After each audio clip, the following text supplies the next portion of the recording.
Let me answer the first question. If you or I, small business people, are having some trouble, first of all, you or I can now have at least a breath, some space to breathe with the employment insurance. For a young woman or a young man, particularly, I think, as it turns out, the young women, obviously, when they're having children, they can actually take a break from their business and be on employment insurance. So that part.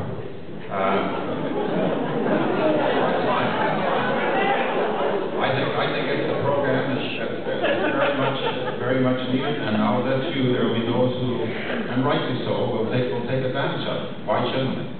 Now, you're from Toronto. I don't know how long you've been in Ottawa, but I'm saying again, if there's changes to be made in any government, you work better from inside the government.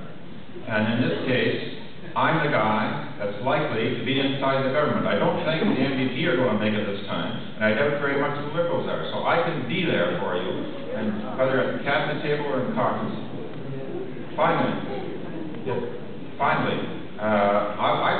we are very active in the arts in the city, if you have any knowledge of the McGarrys. Opera Lyra, Museum of Civilization, Museum of Nature. So don't cast a brand on someone until you get to know them. We've been very active in this city, and we'll continue to be so, and we'll continue to fight for the arts. Absolutely. John.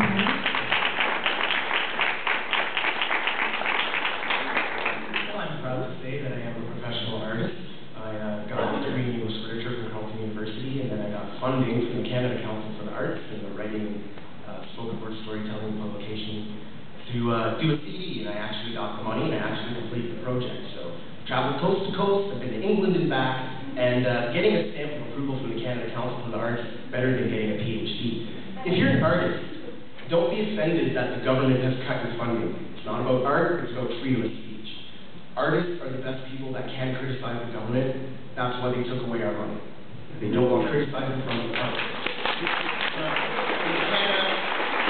In Canada, at provincial, municipal, and federal levels, we put $7 billion into the hands of artists, and artists take that $7 billion and put $29 billion directly back into the economy of the country.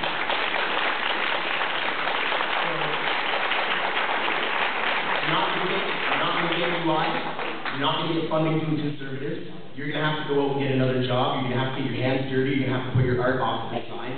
And God help us if we want to create something that actually touches on federal politics, because no one's going to want to touch that with 10-foot pole. Fortunately for us, the CRTC has approved the pornography channel, which requires 50% Canadian content. So if you're an artist and you don't have a job as an engineer, an editor, a writer, costume designer, set designer, the federal government under the conservatives would rather you make pornography than make art.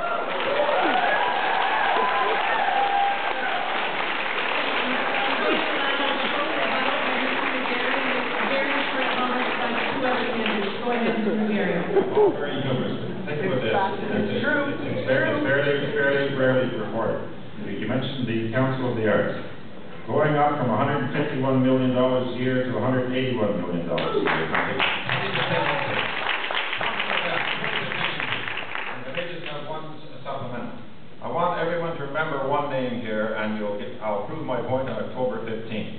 Jeanette LeBlanc, Quebec City. Never asked for a cent for her work as an artist.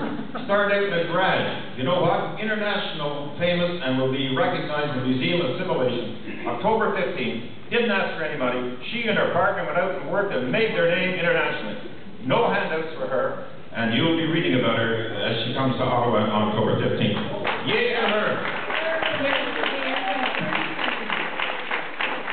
I just wanted to make the point that I think the last intervention, or the two before the last one, point out that Harper was saying recently that ordinary people were not shedding tears on the artist's situation. And what you just pointed out is that like 99.9% of people involved in the arts industry are ordinary people. So he's presenting people as if they're the artists, as if they're all in an elite